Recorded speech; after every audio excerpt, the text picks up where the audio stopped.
comecei a minha carreira com 15 anos, né? Como que é a carreira? Eu entrei pro teatro com 15 para 16 anos para fugir do bullying, né? Porque na minha época não existia nem essa expressão bullying, né? Era só o pele mesmo, né? E eu não queria ser o gordinho que todo mundo ia sacanear. Aí o primeiro caminho que eu escolhi foi o caminho da agressividade. Então eu fui expulso de 3 colégios. Eu chegava no colégio, olhava o cara mais forte, arrumava uma merda com o fortão, o bonitão do colégio, que era pra, ou apanhando ou ganhando, eu não queria saber, mas eu arrumava uma porrada mesmo. O pessoal fala assim, não mexe com esse cara, que esse cara é maluco. Então, já não era mais chamar de gordinho. Só que isso me livrava a coisa de se chamar de gordo. Fui muito, mas assim, diminuía bastante. Mas me afastava, porque ninguém queria ficar perto de um cara que era agressivo. Sim. Só se aproximava de mim quem falava assim, porra, baixa naquele cara pra mim. Eu comprava a briga dos outros, trocava o boneco do He-Man, dá um boneco do He-Man que eu enfia porrada no cara. Eu era desse cara assim. Era tipo matador de aluguel. Um valentão. Por um boneco do He-Man. O boneco do He-Man, na época, Forte Apache, a porra toda. Aí eu falei, cara, você tá me afastando.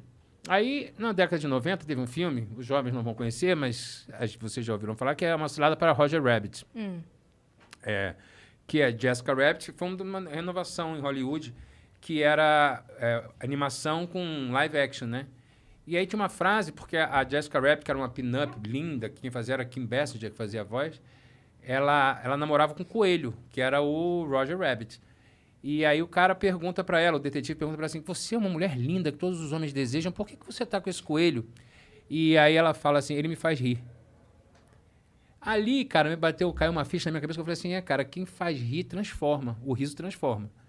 Quem é da comédia, nós temos um poder na nossa mão muito interessante, que é o poder da transformação de um ambiente. Se eu chego aqui para gravar o programa com vocês, o nosso podcast aqui, mal-humorado, tipo, cara, demorando isso aqui para começar, pô, essa água não tá gelada, eu vou criar um clima em vocês duas, em toda a equipe que tá aqui, de tensão, deixar todo mundo meio assim, caralho, tomara que essa porra acabe logo.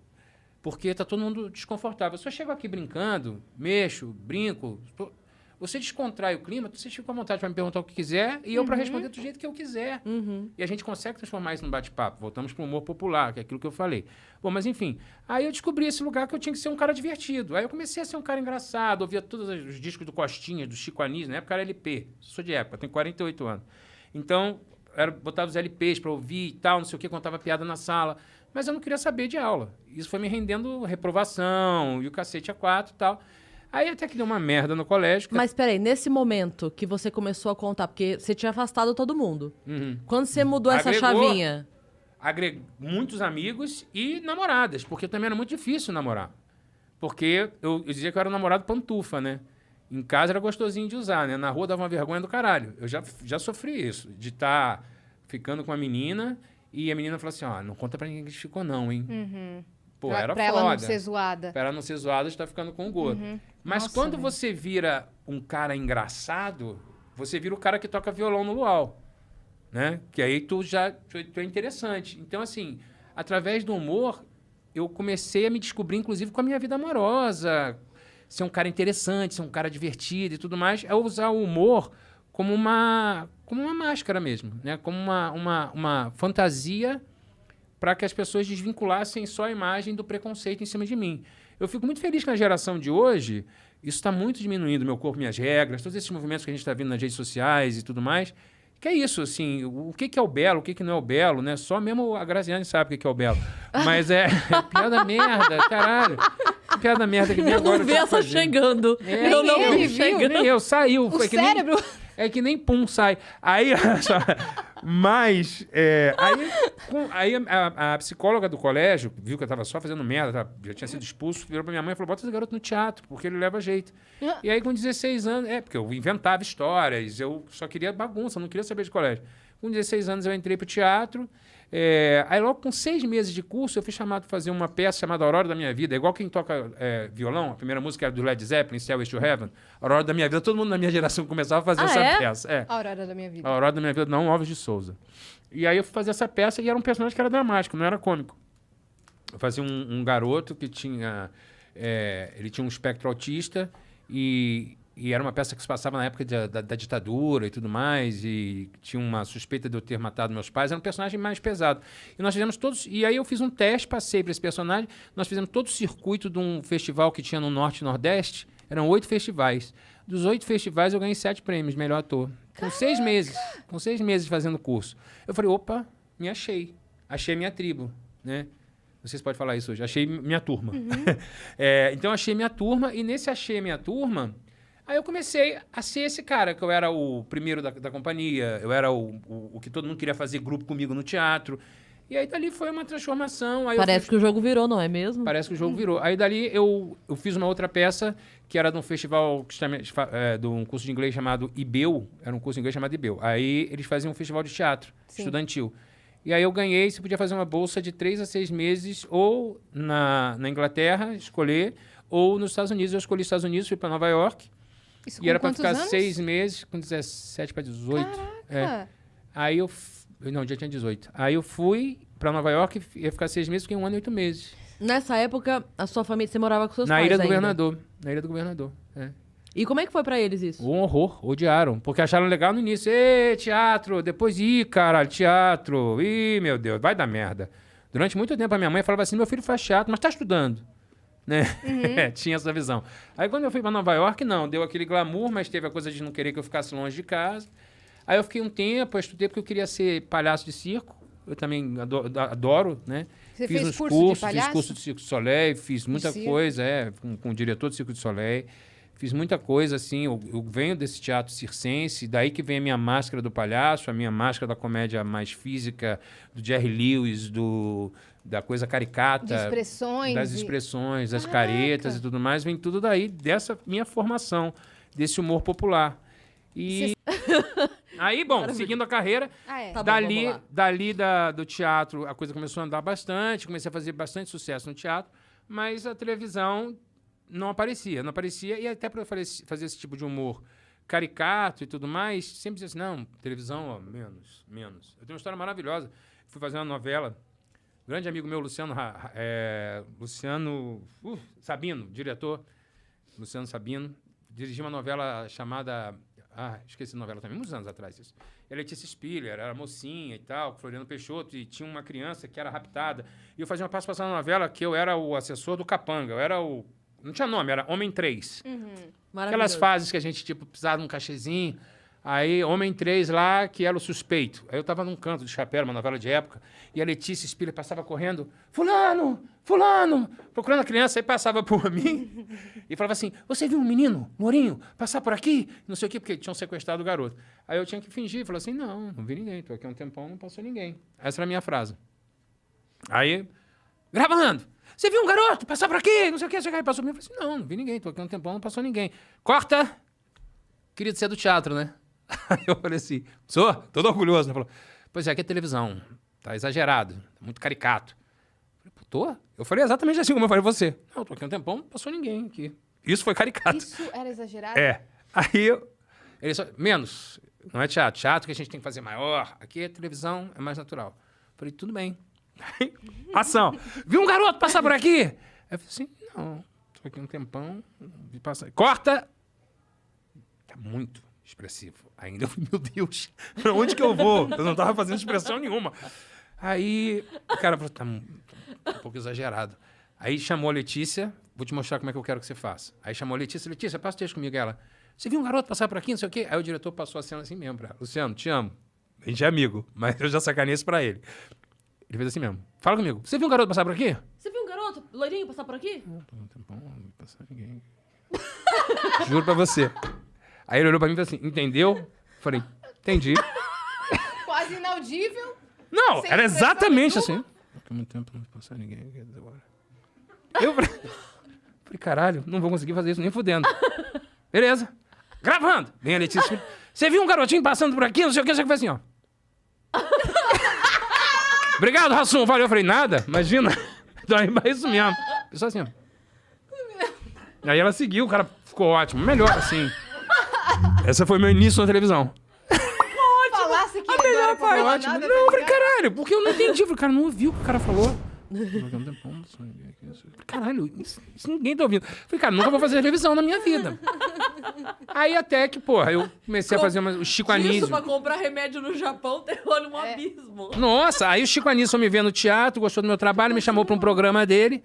Isso em 98, eu ia começar no programa dele, minha mulher grávida. Chico Anísio? Chico Anísio, ia voltar um programa dele. Você escutava as piadas dele? Pois é. Eu tenho a honra de ter trabalhado com Chico, Renato, Dedé. Seus ídolos. Assim. Meus ídolos todos, assim. Eu só não trabalhei com o Golias, que esse partiu antes de eu ter essa oportunidade. Carlos Alberto, da Praça, tive a oportunidade de entrevistar ele.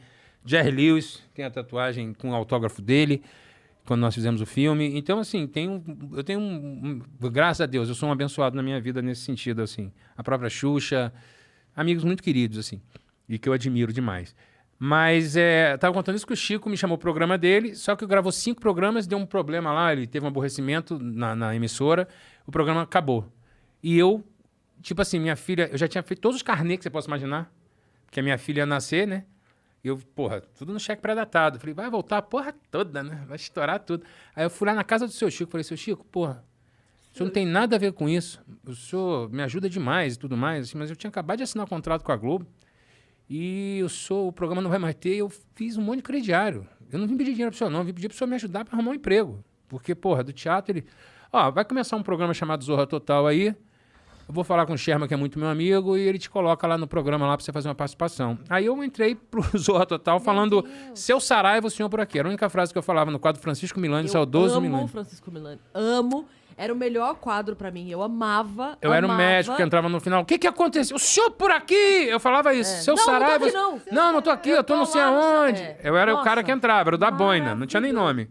E eu lembro que quando ele, enfim, faleceu, que você chegou a fazer alguns quadros sendo ele. Eu lembro que eu falei assim, cara, não foi meu último ele personagem. Foi meu último personagem no Zorra Total. Isso é minha história, que eu tenho também um grande orgulho. Eu tenho muitas histórias de superação na minha vida. Eu sou um cara de muita sorte e de muitas histórias. A minha história, que eu acho muito bonita, é que eu comecei no Zorra falando uma frase no quadro do Francisco Milani, do Saraiva, e terminei o Zorra depois de 11 anos sendo o Saraiva.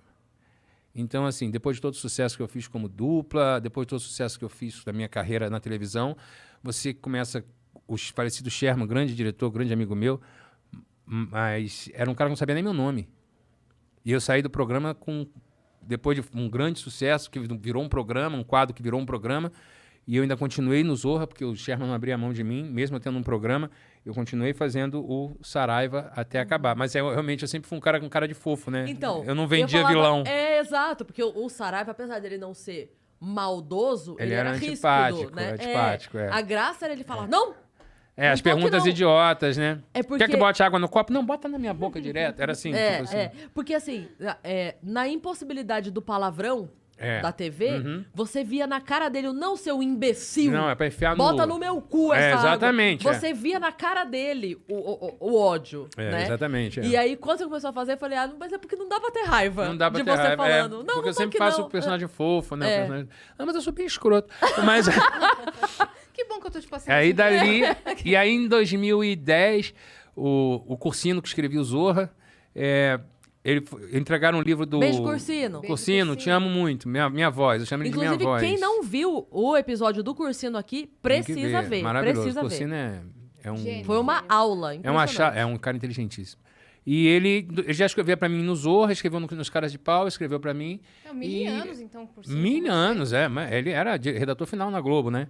E aí, ele chegou na mão dele aquele Casais Inteligentes Enriquecem Juntos, que o Gustavo Cerbasi, que é o autor, né, um cara que trabalha com economia, queria transformar isso num filme. Fizeram um roteiro, entregaram para Gulani e os Gulanes não gostaram. Aí o Cursino pegou e falou assim, cara, vamos contar a história de um cara que ganha na loteria. Aí ele escreveu o roteiro do Até que a Sorte Nos Separe 1, que o cara mudou o nome do livro dele, virou Até que a Sorte Nos Separe, tava a capa do livro do Cerbasi, do nosso filme fez tanto sucesso, foi o filme mais assistido em 2012. Foi. Recorde de bilheteria, blockbuster e tal. E ele falou assim, mas a única coisa é assim, tem que ser com o Hassum. Eu tô escrevendo esse filme pro Hassum fazer. E aí eu falei, cara, eu vou fazer. Eu já tinha feito muito filme, né? Eu fazia muito cinema paralelo a isso, muita publicidade. Na década de 90, eu era garoto propaganda de quase tudo que era produto, desde produto para pereba, até supermercado, cerveja, tudo. Fazia muito comercial, mas como esse cara conhecido, eu não sei o nome dele. Nos Caras de Pau, que eu fiquei conhecido como Leandro Hassum, na Dança dos Famosos, que eles começaram a saber que toda hora o Faustão, meu grande amigo, meu irmão, falava, essa fera, Leandro Hassum, o pai da Pietra, meu. Ali que eu já fiquei famoso, né? O Robson Nunes fala que é o ator Atá. Assim, exatamente, exatamente. Leandro Hassum, não conheço. Esse aqui. Tá. Exatamente. É exatamente isso. Eu era esse atá total. Até que as pessoas começaram a conhecer o meu nome, o show, muito sucesso, né? Porque o show que a gente fazia, o Nós na Fita. E as coisas foram acontecendo. Aí o cinema era uma coisa que eu ia fazendo. Muito filme da Xuxa, eu fiz 3 na sequência. É verdade, né? Fiz Abracadabra, fiz Tesouro. Mas era assim, eu já era um cara que eu era encantado pelo cinema. E aí, meu primeiro protagonista mesmo foi no Até que a Sorte Nos Separe 1, que o Cossino quis que eu fizesse. E aí eu fiz o filme e tal, 2 meses de ralação de cinema, você acabou de filmar, você sabe, ralação que é cinema. E aí o filme estreou, cara, foi um filme recorde de bilheteria, eu ganhei todos os prêmios. E dali aí teve o 2, teve o 3, aí veio o Candidato Honesto, e hoje em dia eu sou um cara do cinema, sou um ator de cinema. E hoje eu tenho o orgulho de fazer parte de uma plataforma, que é a Netflix, para mim é a maior plataforma de streaming do mundo, né? E eu sou muito honrado de ser um contratado deles, de ser um showrunner da Netflix hoje em dia, e participar do 3º filme mais assistido na plataforma em 10 anos no Brasil. O do Natal? Do Natal. Foram mais de 20... Tudo bem no Natal que vem. Foram 26 mil assinaturas, 26 milhões de assinaturas que assistiram, o que corresponde em torno de 170 milhões de pessoas assistiram o filme. Pelo mundo, Pelo mundo. Cara, Eu tava então, com você, impressionante que o filme ficou em número 1 em vários países. A gente entrou em 190 países. Na primeira semana, a gente em 133 países ficamos no top 1. Depois, até a 4ª semana, a gente ainda estava em 10 países, como Portugal, Alemanha, Áustria, Nova Zelândia, Argentina, México, Colômbia, em primeiro lugar. Um filme tão bonito que foi o Tudo Bem no Natal que Vem. Eu acabei de rodar mais um filme agora, que ainda não posso falar o nome. Tá. E vai estrear agora, um filme esse eu já posso falar, porque vai estrear agora dia 17 de novembro. Vizinhos. Não, Vizinhos é o que não posso falar. Pô, foi mal. Então tá, mas é porque O Cossino falou? O Cossino tá, então tudo bem. Vizinhos é o que eu acabei de rodar. Cevada, Marley, maravilhosa, foi mal querida. Imagina. Então você falou, tá tudo certo. Então, Vizinhos... Aí o problema é seu. Pô, mas ele falou que é ao vivo, então já tá tudo certo. Então tá tudo certo. Esse eu acabei de rodar agora, que sou eu, Manfrini, Júlia Rabelo e a Marley Cevada, fazemos os 2 casais e tal. É muito legal, foi muito legal. Eu faço um cara mal-humorado, até bem bacana, mas é um cara que sofre, mas não posso contar a história ainda. Pelo menos isso eu não posso contar. Então, Mas vai estrear... assim. Isso. Vai estrear um filme agora, também, um original Netflix, chamado Amor Sem Medida, que sou eu com a Juliana Paz, onde eu faço um cara de baixa estatura. E que a Juliana Paz se apaixona por um cara de baixa estatura e eu fui diminuído em computação gráfica. Meu Deus, cara. Porque tu é alto. É um remake de um filme francês que já teve na Argentina, já teve na China, na Colômbia, e nós somos a versão brasileira, onde eu faço o Leão, que é um médico que de baixa estatura, onde mostra que o amor realmente não se mede quando a gente se apaixona e tudo mais. Que maneiro. E ela se apaixona pelo meu personagem, tem todo um trabalho de aceitação. Então é um filme que está muito divertido, é uma comédia romântica. Pra Netflix também. Pra Netflix estreia dia 17 de novembro. 18 de novembro. Caramba, Obrigado. já tá próximo já. Já é agora, já vai ser agora. Mas eu rodei em 2018 esse filme. Ah, tá. Você sabe que quando foi a estreia do Tudo Bem no Natal que Vem, que vocês fizeram aquela... Eu recebi a caixinha, sim. Lá bonitinho. Foi eu que mandei entregar pra você, tá? Foi. Só pra você saber. Tava na minha lista. E aí eu assisti na contagem regressiva mesmo lá, então é a hora que entra aquela entrevista. Ah, sim. Cara, aquilo foi maravilhoso, porque... Muito legal, né? Já, assim, depois assistindo o filme, a entrevista fez sentido, mas na hora que você vê primeiro, você fala assim, calma, pera, o que tá acontecendo? Calma, pera, de novo? Calma, pera, o que tá acontecendo? Que vocês ficam naquele... Que é um Dia da Marmota, né? Tipo o clique, são várias referências. Mas a chamada do filme ser aquela eu achei maravilhoso depois. E o Era uma filme entrevista prévia ao filme. Eles... É como se fosse alguém me entrevistando e o cara fazia a mesma pergunta. Né? Não era isso? Que era a mesma premissa do filme. É a mesma premissa. Então é como se eu perguntasse assim, mas então, Yasmin, você falou que você viralizou como? Aí você fala, fazendo um vídeo do que... Entendi. Mas e viralizar como é que você viralizou? Foi como? Exatamente. E ficava nisso. Ficava nisso. Genial. E você falava, então, foi o que eu acabei de falar. Foi fazendo... Entendi. Mas quando você viralizou... E aí... Exatamente. Porra, eu já expliquei esta merda! Exatamente. Mas é porque isso em press conference, quando a gente faz filme, você filma agora, você vai passar por isso, tá? No dia da press conference, você fica sentado numa cadeira e vai só trocando jornalista durante um dia inteiro fazendo a mesma pergunta. E aí, Hassum, como é que foi fazer o filme? Aí você fala, cara, foi muito legal, o trabalho que eu fiz, não sei o que, não sei o que lá. Aí você começa, na 15ª entrevista, você já tá craque. Já fala assim, cara, maravilhoso, não sei o que. Aí você não deixa nem o repórter. Você já vai. Começa a inventar. Você já vai falando. Mas teve um problema Não, aqui. e você vai firulando a história, vai ficando muito melhor. Aquilo que você começou falando assim, cara, é um trabalho cansativo e tal. No final, na 15ª, você tá assim, um árduo trabalho feito por uma equipe brilhante. Aí você já vai melhorando o vocabulário. Porra, o último cara, vou dar dica pra você que é jornalista, deixa pra ser o último, que a resposta tá mais afiada. Sim. Que no início tem que falar assim, cara, o que eu acho do filme... Olha, eu acho... E aí já foi 10 segundos que o cara tem direito a 3 minutos? Cara, foi- já cagou tudo. Fica um cara atrás assim, ó. Mas vocês